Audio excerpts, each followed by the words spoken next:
Berikut sebuah template penggajian yang bisa berfungsi cukup baik untuk karyawan di bawah 200.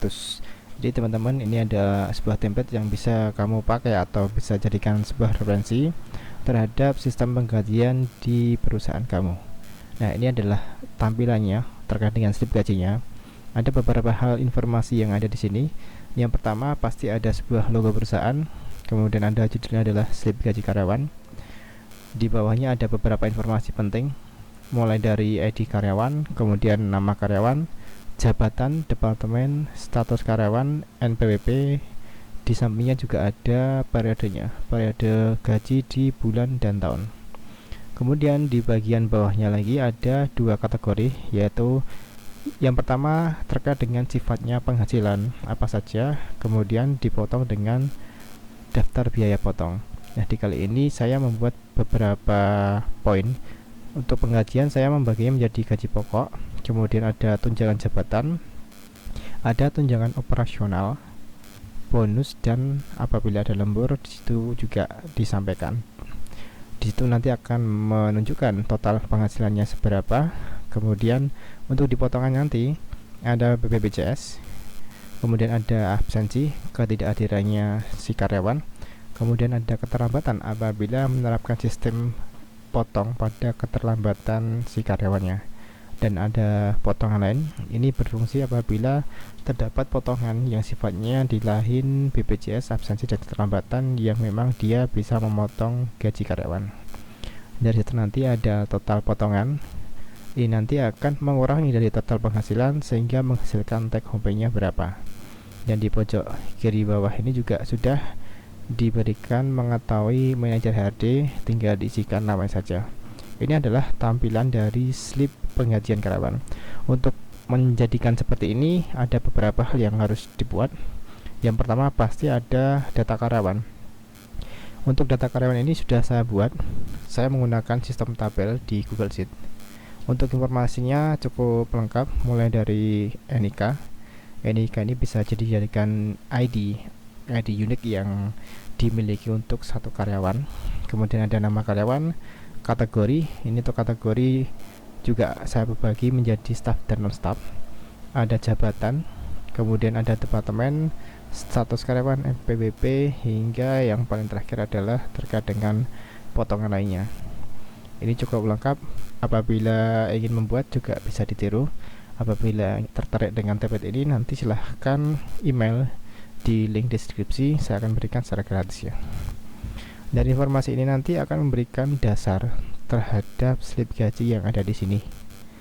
Sehingga apabila saya mau menyampaikan terhadap slip gaji seseorang, saya cukup memanggilkan ID karyawannya berapa. Sehingga maka akan merubah seluruh total gaji yang akan diterima. Taruh kata ini ada ID karyawan dengan belakangnya 1. Kemudian saya rubah menjadi 2, yang awalnya Aditya pertama. Kemudian di ID 2 dia adalah Budi Santoso dengan jabatan manajer produksi, departemen produksi, dan PKW TTT. Kurang lebih sih seperti itu endingnya. Nah, untuk menampilkan seperti ini, sebenarnya rumusnya cukup sederhana ya. Kita bisa menggunakan rumus lookup, di mana rumus lookup ini juga ada beberapa. Ada yang menggunakan VLOOKUP, kemudian ada yang menggunakan index match, dan ada juga yang menggunakan XLOOKUP. Nah, di sini saya menggunakan XLOOKUP. Kenapa saya menggunakan XLOOKUP? Karena rumus ini lumayan powerful dan cukup mudah digunakan ya. Dari XLOOKUP ini dia hanya menampilkan dari data mana dia akan mencari, kemudian data mana yang akan dicari, kemudian data mana yang akan ditampilkan. Sesimpel itu, sehingga lebih mudah untuk penggunaannya. Saya akan memberikan sebuah contoh praktek. Di sini ada rumus di kolom C7, kemudian saya hapus. Saya ingin menampilkan ID karyawan untuk ID 260002. Saya ingin mengetahui nama karyawan itu siapa. Saya akan menggunakan rumus XLOOKUP seperti ini. Nah, di situ juga sudah muncul sebuah petunjuk. Yang pertama, dia harus mengisi search key, kata kunci yang ingin kita cari apa. Yang kedua, dia akan diminta mencari lookup range, di mana kata kunci itu tuh ada di rentang mana. Kemudian yang ketiga, dan kita ingin menghasilkan nilai apa. Di selanjutnya kita berikan opsional, apabila data yang kita cari tidak ditemukan, kita mau mengisi nilai tersebut apa. Kemudian juga ada metode pencarian seperti apa, dan search modenya itu bisa kita setting juga, apakah metode pencarian itu dari atas ke bawah atau dari bawah ke atas. Saya akan ambil rumus hariannya. Dalam hal ini adalah search key-nya itu adalah di kolom C6 ini. Kemudian saya berikan titik koma.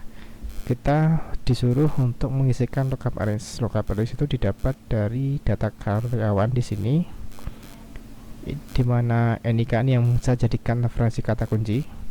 Saya cukup memilih ini. Di situ akan muncul data karyawan. Kemudian saya berikan titik koma. Kemudian saya ingin menampilkan dari nama karyawan di baris di kolom karyawannya. Kemudian saya isikan di statement berikutnya, apabila tidak ditemukan terhadap ID tersebut, saya akan memberikan nilai kosong di situ. Kemudian saya tutup dengan kurung tutup, yang artinya apabila sebuah data yang dimasukkan tidak ada di data karyawan, maka saya akan memberikan nilainya itu kosong atau tidak ada isinya. Kemudian saya enter, sehingga dia akan muncul nama Budi Santoso. Dan apabila ID karyawan ini saya isikan sembarang seperti ini, maka dia akan menampilkan data yang kosong seperti ini. Sepertinya untuk membuat slip gaji ini kita hanya membutuhkan dua rumus saja. Yang pertama itu terkait dengan rumus penjumlahan dan pengurangan atau pengurangan. Yang kedua adalah rumus lookup, sehingga tinggal kita mempercantik saja desain dari slip gajinya seperti apa. Ini nanti akan saya bahas lebih lanjut lagi terkait dengan slip gajinya. Pada dasarnya kurang lebih seperti ini, karena cakupannya hanya membahas terkait dengan slip gaji karyawan. Nanti akan dibahas terkait dengan presensinya seperti apa, dimana presensi ini juga memiliki aturan mainnya sendiri-sendiri setiap perusahaan. Kemudian sistem gajinya, gaji untuk lemburnya itu seperti apa, itu juga ada sistemnya sendiri di sebuah perusahaan. Oke, itu saja yang bisa saya sampaikan teman-teman, semoga mudah dipahami. Jangan lupa like dan subscribe channel dan video saya. Apabila ingin meminta file ini, silahkan email di link deskripsi ya teman-teman. Terima kasih semuanya, sampai jumpa di video berikutnya. Terima kasih.